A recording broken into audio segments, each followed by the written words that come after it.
Good morning, everybody, and thanks for joining us for our 7th Calm COVID Convo. Bit of a change in pace today and change in direction today as we start to think about the end of this, as we start to think about the other side of these COVID times. So a bit of a different topic from some of the ones we've been covering off. We're going to talk today about investing during these COVID times. And obviously, investing during these times, we're going to be taking a longer term view. The whole idea of these webinars is to take all the stress, the hype, the drama out of these conversations, out of this situation at the moment with COVID-19, coronavirus, whatever you want to call it, so that we are ready for when we get to the other side. So it's really good to see us starting to change the conversation as well to this more positive opportunity style conversations. For those of you who don't know me, my name is John Knight. I'm the Managing Director and Founder here at Business Depot. I'm a chartered accountant, but I'm also an advisor for businesses from a strategy and deeper planning perspective. Joining me today, as always, is Rebecca Mihalic from Business Depot Sydney, and also heads up our National Tech Advisory offering. Welcome, Rebecca. Thanks for having me yet again, John. This is becoming a really great little habit between us running these sessions, and I'm looking forward to talking about something a little bit different to what we've talked about so far. And just a shout out to everybody during the next half an hour to an hour. If you have any questions, please pop them in the Q&A box. It's much easier for us to chat. We'll look at the chat box as well, but if you could focus the questions on the Q&A box at the bottom of your screen, that would be great. Very good. And of course, our special guest today is Simone. Simone is an accountant and also a financial planner, and also works out of our Sydney office. So welcome, Simone. Hi, John. Thanks for having me on. No, great having you on here, Simone. And as I said before, looking forward to the change in conversation. Now, we are talking about investing during COVID times, but of course, anything we talk about here today is not financial advice around your own personal circumstances. It is general in nature, and it is simply a calm convo around some of the things that we see people doing and some of the considerations that you should have during this point of time. Anything you want to add to the disclaimer, Simone, as we kick off, given the... No, really, it's more just make sure you take your personal circumstances into account, and it's not personal advice, it's general, just for a general chit chat today about the things that I'm seeing as a financial planner, and the questions we're experiencing from clients. Yeah, so what I heard in your response then, Simone, was that I nailed it and that you didn't really need to add too much to that. That's right. That's exactly. Okay, guys, so let's get into it. Now, Simone, I mean, obviously with your financial planning client base down in Sydney, you deal with clients of all different shapes and sizes. They come to you for advice on their investments. They come to you for advice on their wealth creation. Most of them take a very long-term wealth creation view. So with that in mind, of they're the types of clients that you're sort of dealing with, what is the number one thing or the most common thing that you're being asked about at the moment by your financial planning clients? Look, the biggest question on everyone's minds is around when we expect to see these market jitters coming to an end. And so around that, until we see equity markets become really cheap, and also we see an end to this, the issues that we're having with COVID, and we really see this curve start to really reduce, and not just reduce in the short term, but over the long term, I think that we'll end up seeing some jitters in the market continue until that's really settled down. And so that's sort of what we're certainly always basing things on a long-term perspective, but I don't really expect it to settle down completely until a few of those things have calmed down a bit. And I mean, if you look at the All Ords, it's sort of been bumping along a little bit for a while now, hasn't it? Are you starting to get more questions from people sort of saying, is it time to get back in now? A little bit. I am a little bit. So I've got some people who are considering, taking advantage of, okay, well, the market's dropped a bit, so we want to get back into the market.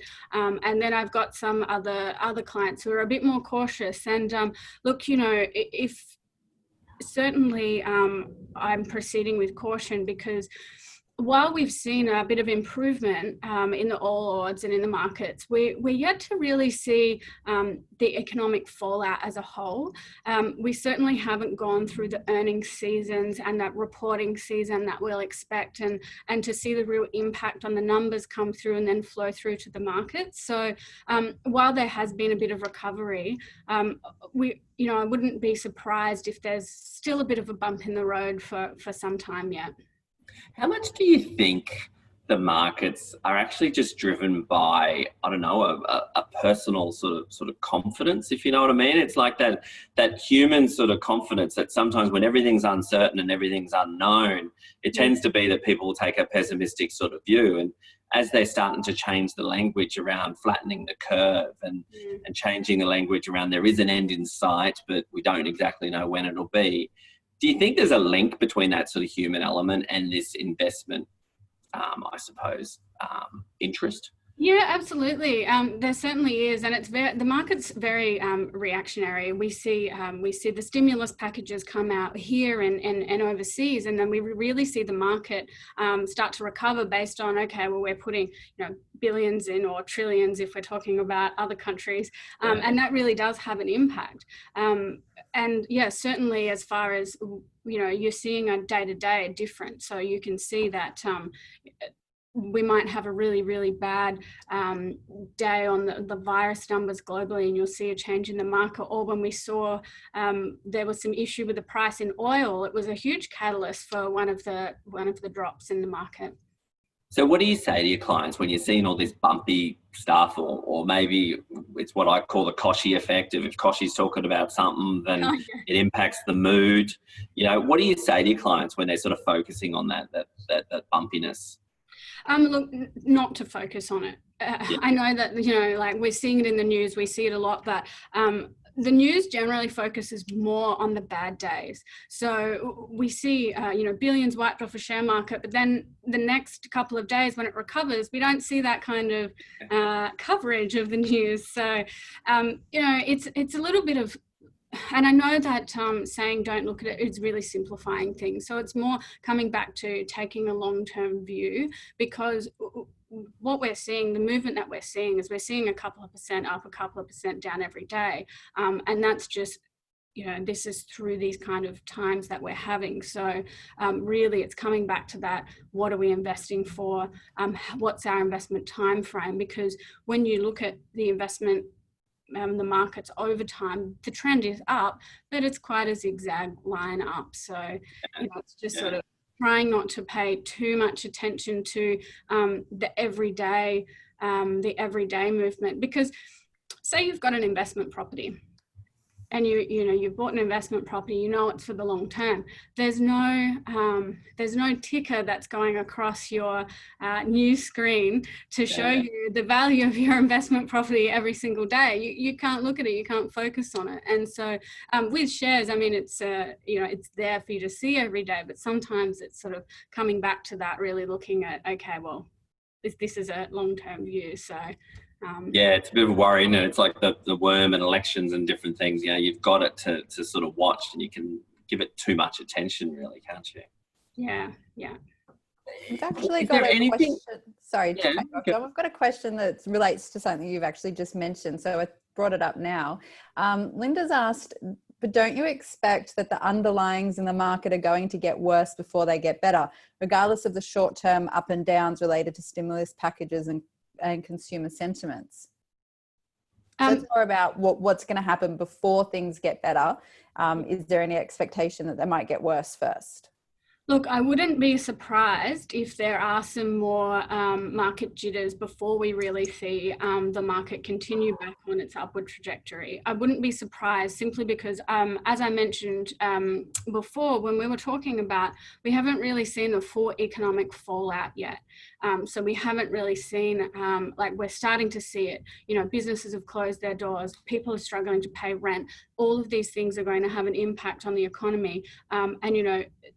So people are struggling to pay rent, and people, that's sort of property investments, and everything has a real flow on effect. So we're yet to really see that full effect of what that's going to be. So I wouldn't be surprised if we've still got some more market jitters. I mean, like as I mentioned, there's going to be a few catalysts for really everything turning around. And when we look at places like the United States, their numbers are really they're going to be very challenging for them. And what I'm hearing is that businesses are really struggling from that as well. So we haven't really seen that struggle be priced into the market yet, because we've got that stimulus package coming over the top.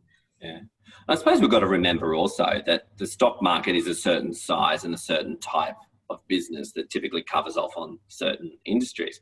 Whereas, Rebecca, you and I both know small to medium business clients, when will we see the impact on our small to medium business clients, when it flows through to people being unemployed and not having the money to spend, I don't know, at restaurants when they reopen again. Who knows when that's truly going to flow through. But I did see an interesting stat the other day, Simone. I probably should have sent it to you beforehand, which when the $750 stimulus amounts hit the bank account, there was an immediate sort of jump in expenditure, especially consumer sort of style products. Have you seen anything on that, or?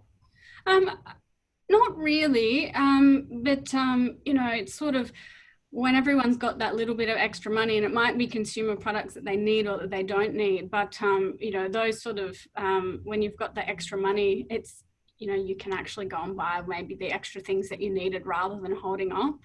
What I am seeing though is a lot of people really hold back on spending at the moment. So, they might have had that blip with the $750 that you talked about, but in general, people are really holding back on spending because there's so much uncertainty around employment and jobs, and so they're just being cautious. Well, there's people like Rebecca and I out there telling them to keep their cash tight and close for the moment, aren't they? And so, we're not really helping, are we? In talking investments, so we've obviously focused on the stock market there, but Rebecca, what are you seeing in, I suppose, the small to medium business world or other types of investments? Do you concur with that sort of thought that people are just holding tight and not doing nothing at the moment? Oh, sorry. Was that Rebecca's question? Yeah, sorry. Absolutely.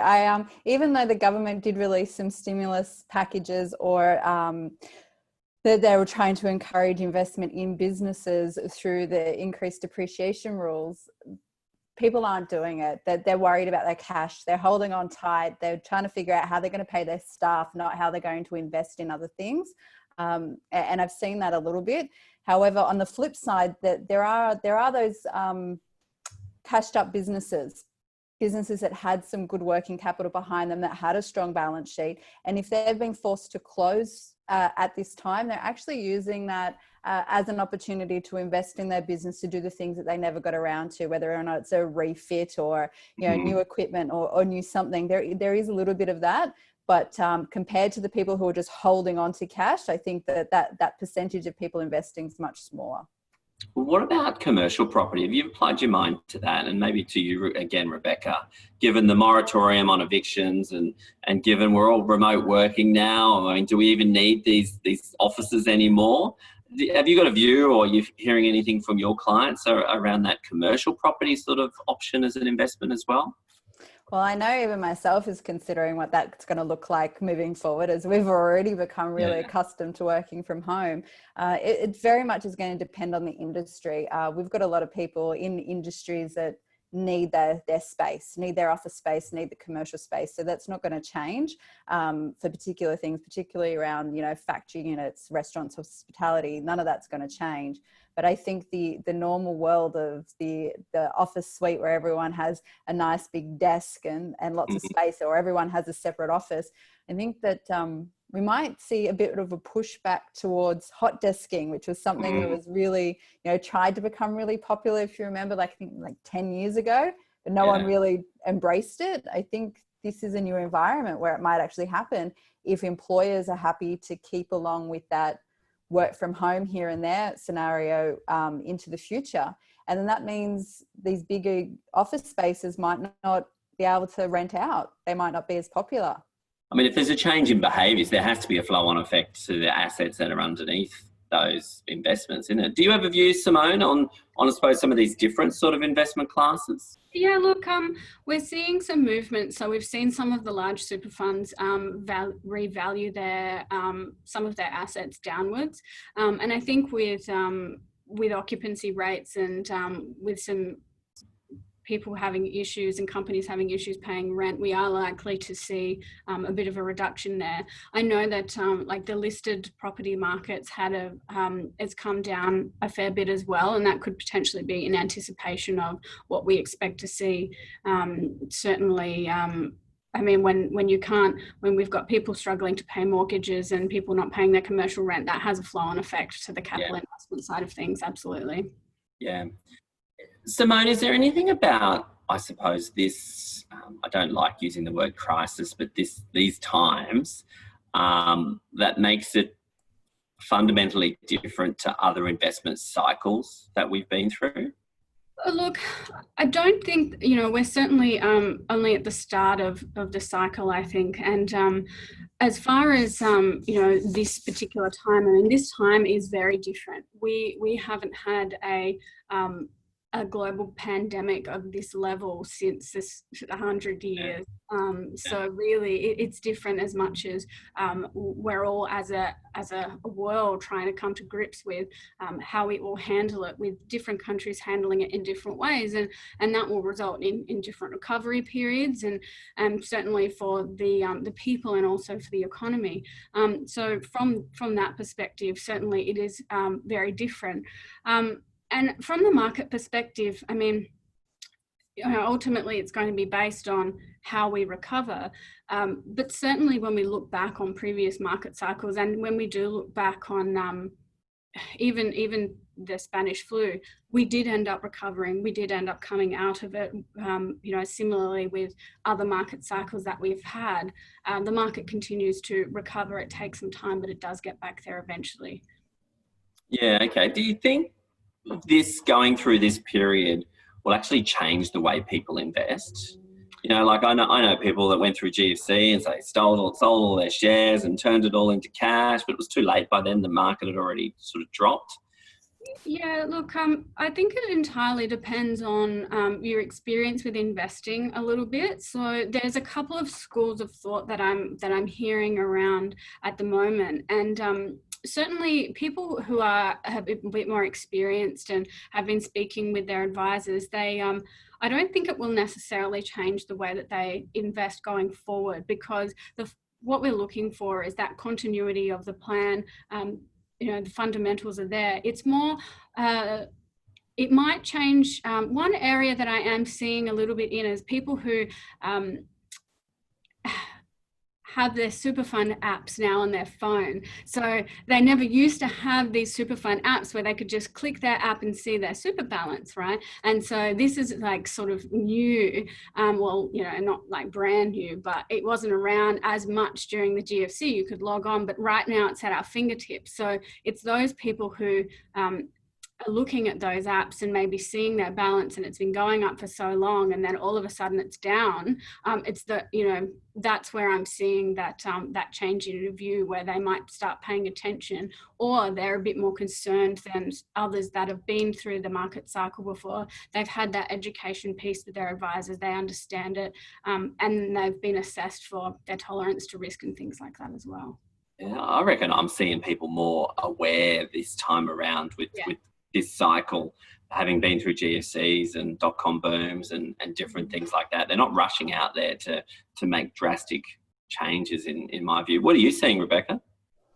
I think it depends on the point of when we're talking about long-term investments. I suppose it depends on where the point people are at in their life cycle, if you would call it that. So some people don't actually have that longer term to wait for things to recover. They're at that point in their lives where that was money that they were going to start accessing. And I remember going through this as well back in the GFC. It was always those self-funded retirees or the people well and truly in retirement. And when things crashed, they really hurt them a lot more. So they're trying to stay more well educated, but they're definitely the more anxious people and wanting to know. They're the ones who will ring up and be like, should I sell out of everything now? What should I do? Is it going to get worse? And clearly, because I'm not a financial planner, I can give them no advice whatsoever other than to say, be calm and talk to Simone. But I think that people's approach towards it's going to depend on how long they can actually sit and wait for the recovery. And some people can't wait 10 years or 15 years. They've got only a couple of years before they have to start accessing it. Yeah, well, my response is they can't go on cruises anymore anyway, so they're saving money.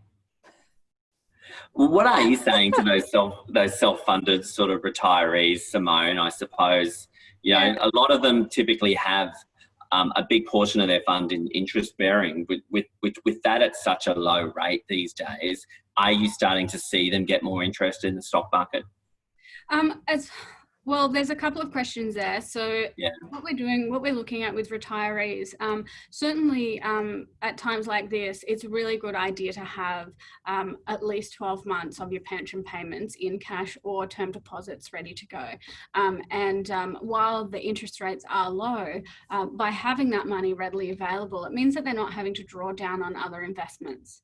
So that's sort of one thing that we're looking at with regard to retirees, and even people who aren't too far off of retirement as well, because it's just what that does is it allows the market to recover without you really needing to draw down on the investments and just allowing them to recover. And then as far as, you know, whether or not people who are in that sort of looking to retire space are entering into the market, I mean, they're already in the market. They already have their superannuation. It's already partially invested in markets. If they, you know, I wouldn't say that anyone sort of entering into, you know, or transitioning or in retirement are looking to increase their exposure to financial markets.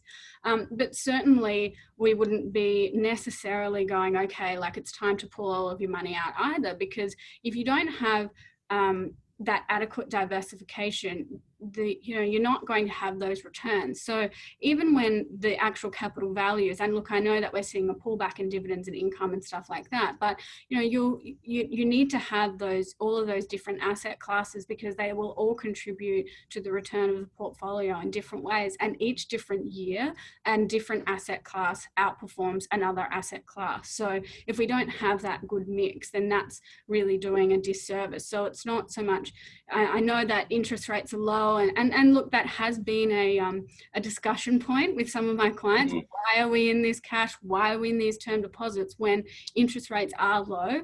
But it is really making sure that in an event like we're having now, that cash is available if it's needed.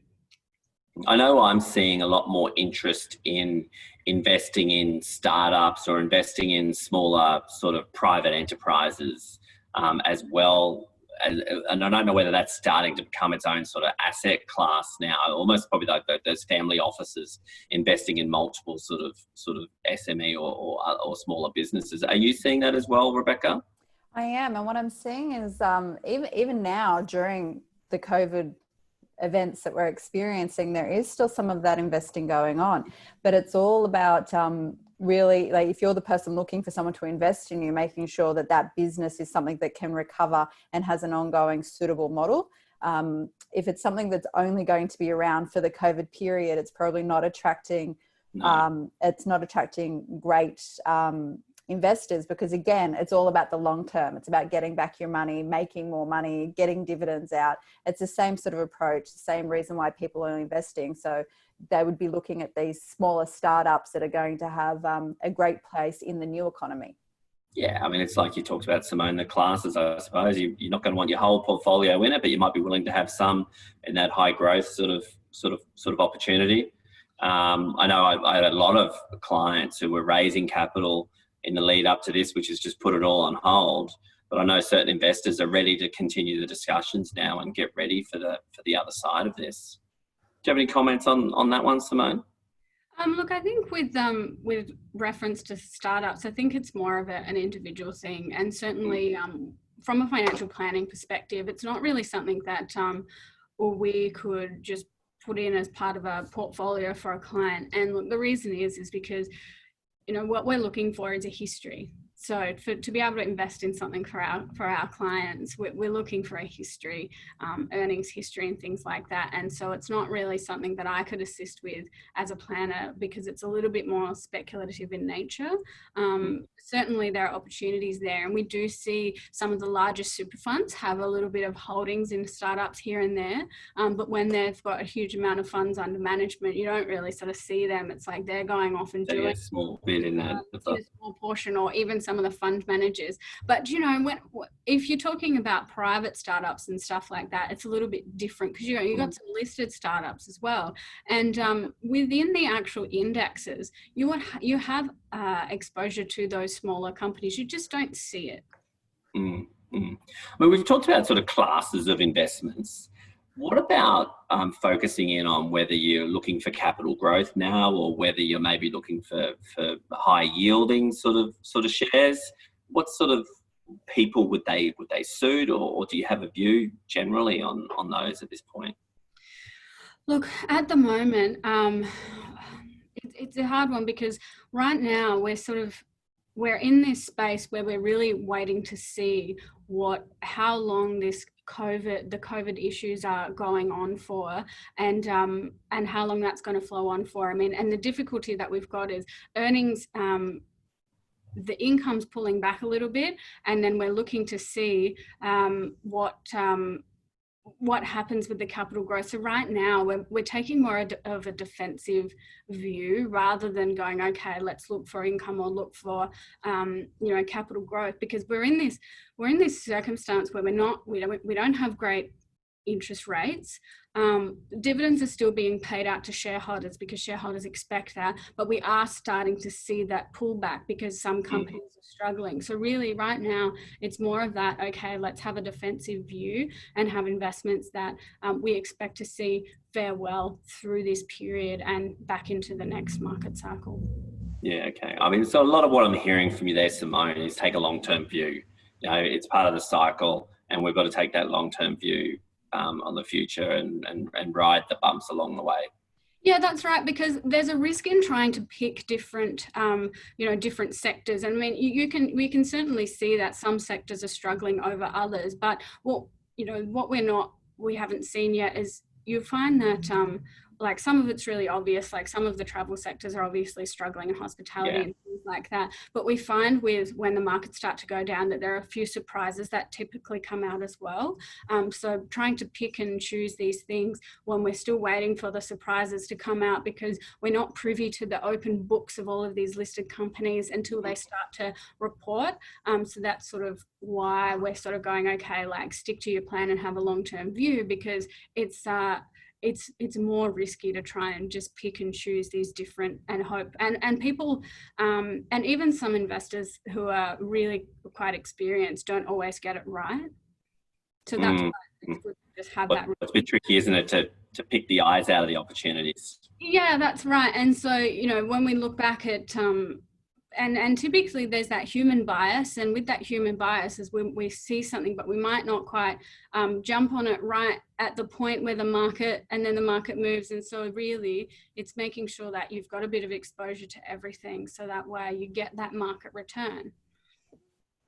Okay, one of the things that were announced as part of the government stimulus and support packages was the opportunity to potentially access up to $10,000 from your superannuation. Now, ASIC has even gone to the extent of relaxing the rules as to who can give advice on that. Do you have a view on whether people should be using the $10,000? And I believe there's a few schemes being sort of talked about out there as well.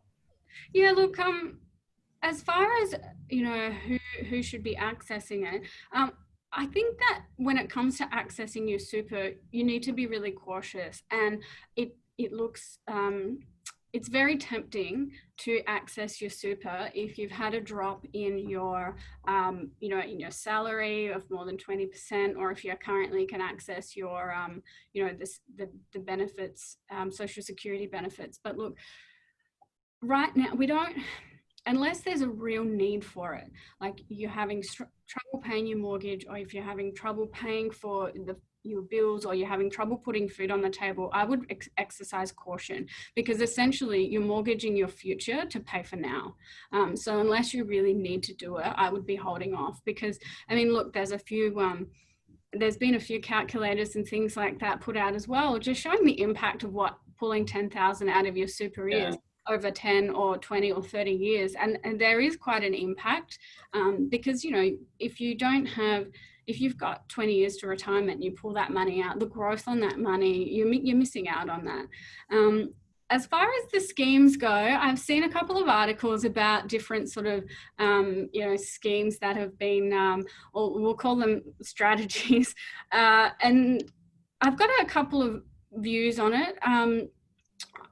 I think it will be, not too many people will actually be in a position where they can put those things in place, right? And I wouldn't be surprised if the ATO sort of comes out and warns people against it, just because the communication that I'm seeing is that maybe it's not really in the spirit of things at the moment.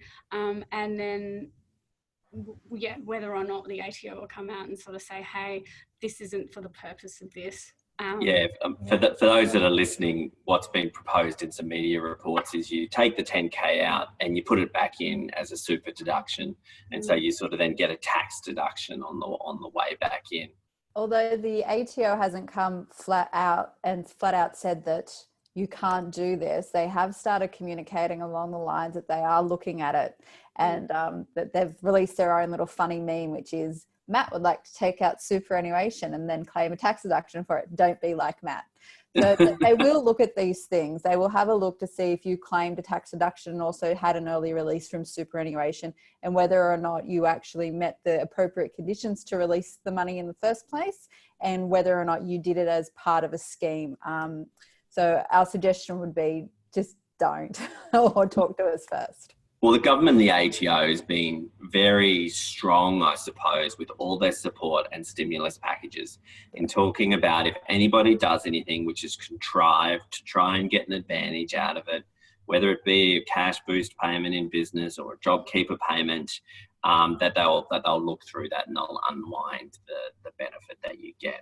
So they haven't quite extended it to this provision yet, as far as I can see, but as you allude to, maybe they will. Rebecca, we got any questions on there that we have a really big question, which I'm going to paraphrase, and hopefully I don't lose the spirit of it in the paraphrasing.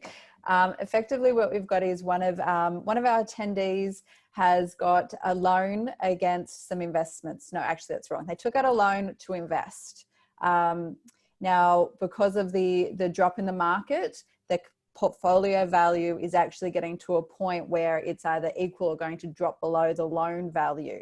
And they're just wondering whether or not this is going to become an issue, or if this is a situation where somebody needs to be more risk averse and potentially look at selling down or out of the portfolio to pay back some of that loan, even though that loan is actually not subject to a margin call. Right. I think that this question actually comes a little bit more around the personal advice area. So if we want to flag it and have a discussion about it offline, I'm happy to have a discussion, in a general discussion, but it's certainly very specific to somebody's circumstance. So I probably couldn't answer that in this. It's always the risk, isn't it, when you've got a loan against something which you can clearly see the market value through the ticker sort of style method, and when you see that value drop as compared to, say, commercial property, where you may not necessarily see the value drop overnight, and you might see it drop over time. But it's a bit of a tricky one when you got that debt in there, isn't it? Okay, very good. Anything else, Rebecca? Any other questions sort of popping up? No, not at this stage. I think we've done a pretty good job of covering off the major points so far, as much as you can when you're giving general advice. Yeah, that's it. Oh, I think John might have frozen. No. Oh, he's back. Yeah, you've turned into a bit of a robot there for me again, but so we might start wrapping it up, obviously. And I thought just to wrap it up, I suppose I'd just ask each of you, and I'll start with you, Simone. What is that holistic piece of advice you would give as parting comments to anyone out there who's thinking about investing during these times? You really need to consider your personal circumstances and how long you plan to invest for.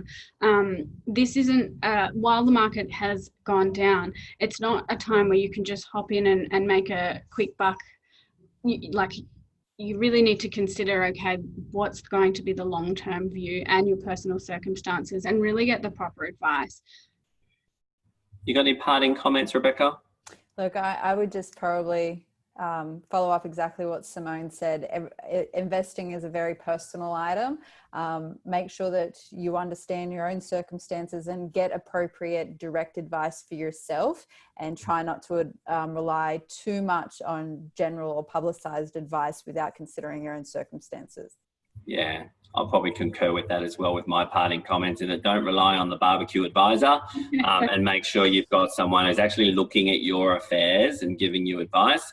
And of course, you've got to take a long-term view on these things. I mean, I'm a long way from a financial planner, and I've no desire to be a financial planner. So the idea of actually getting different people to actually look at my position and give me the advice is what I always recommend to people as well. Thank you, Simone. Thank you, Rebecca. And thank you, everybody, for joining us today on our Calm COVID Convo. So can I just say one thing before we go, John? Absolutely, Rebecca. The person who did actually ask that longer question was an anonymous attendee. So if you could email us or go contact us directly, or Simone, that would be fantastic. And she can follow up and have that one-on-one conversation with you. Very good. We'll have a recording of this webinar live on our blog on the website, businessdepot.com.au. That'll be up there later this afternoon. We'll also have an email coming out with a link to that as well for all of you who attended and all of you who registered. By all means, if you have any questions, and in particular around investment and financial planning, please don't hesitate to reach out to Simone. Simone's contact details are on the website, businessdepot.com.au, or reach out to Rebecca or myself, and we'll lead you in the right direction as well. As always, thank you very much for attending. Keep an eye out for all our future webinars. I think we're doing another one next week, Rebecca, on the processes now around JobKeeper payments. And we're also starting to talk about some of the opportunities for business on the other side of this as well. So mixing up our combos now between the other side and getting through with the support and stimulus as well. So please sign up for those when they come out. We'd love to have you along, and keep an eye out for the recording if you want to refer back to any of the comments in here. Thank you very much. Bye, everybody. Thank you, everybody.